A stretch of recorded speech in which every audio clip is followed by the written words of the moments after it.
Yeah, what? So I have like 3/4 of an engineering degree, which would be my second bachelor's degree. And I've always had this idea that I would go back and finish it. Hmm. But now it's been 6 years since I quit. So I'm like, well, I can't go back and finish it because I'd have to start all over again. Oh my gosh, really? That's okay. You know what?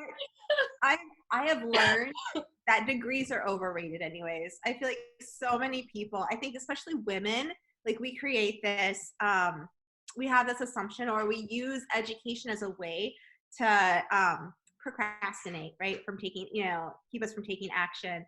And so I know a lot of women, especially, they're like, oh, well, I'll get this degree and I'll do this and I'll do this. And you know what I mean? And then I'll be like prepared. And it's like, no, like you could have done that like 8 years ago.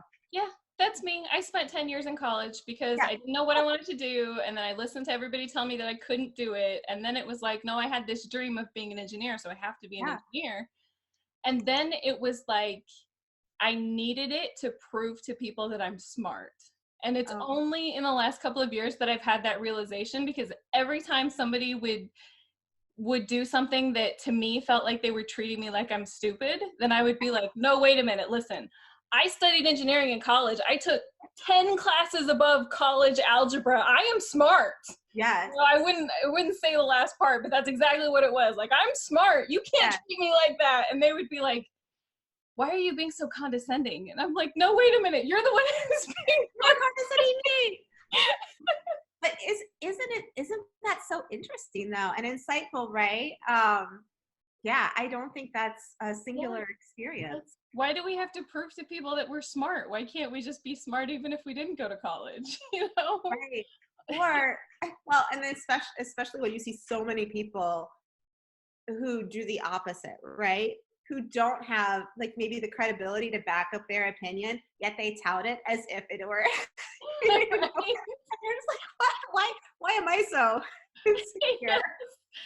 Yes, I learned about something that's called pluralistic ignorance. So it's like you have somebody out there who's pitching this idea and everybody just buys into it and you believe them because they say it so well and they act like they know what they're talking about and they have so much confidence, and you're like, well, if everybody else believes them, then it must be true, right? They must really know what they're talking about. When in reality, they don't know any more than you do. In fact, they probably know less. It's No, just that and you believe them. oh, well, that's true. Yeah, there's a lot of studies. There's research that shows that confidence, right? Yeah, like confidence sways us so much. So I created a presentation class for like an organization.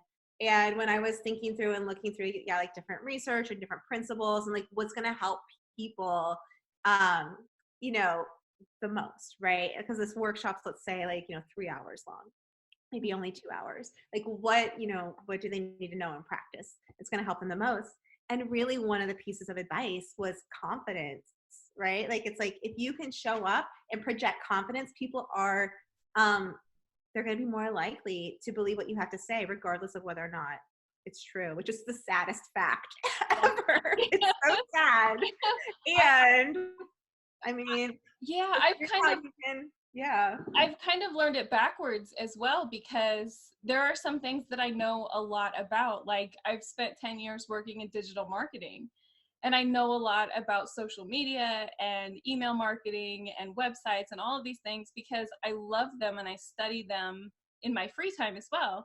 Yeah. And I go to work and pitch ideas, and everybody's like, no, that's not going to work. And they just totally discount it. And I was talking to one of my friends at work, and I was like, I don't understand this. Like, and I'll sit there and be like, I'm so smart, look at all of my education. And like, of course, why don't you believe me? And it just feels so bad. And then I just beat myself up. And then I start going, well, maybe I don't know what I'm talking about because they don't believe me. And he's like, no, you're doing this backwards.